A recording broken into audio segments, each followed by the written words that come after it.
an app to search more safely for transport in your city. The first thing you should do is to go to the Google Store and search and install the Move It app.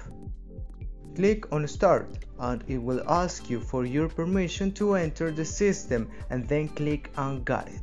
In the lower left you find directions, stops and lines. In the first option, a white box will appear in which you must enter the destination to which you want to go.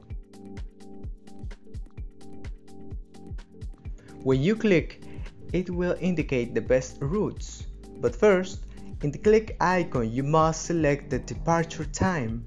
In the following boxes on the screen, for example, in the first option, it indicates the path you should take if you are walking or also cycling. If you choose, for example, the first option, it will indicate the route on the map through which you will travel, so you can follow the path of your destination. You will also find the respective stops that the bus will make.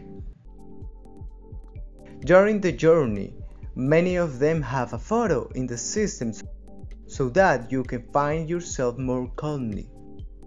In this section you will find a green icon on the lower right that you must select to follow the step-by-step of your trip in real time, be it stops, modifications and others. Do not forget to keep the location of your cell phone always active, since the mobile uses this application through the location in which you are.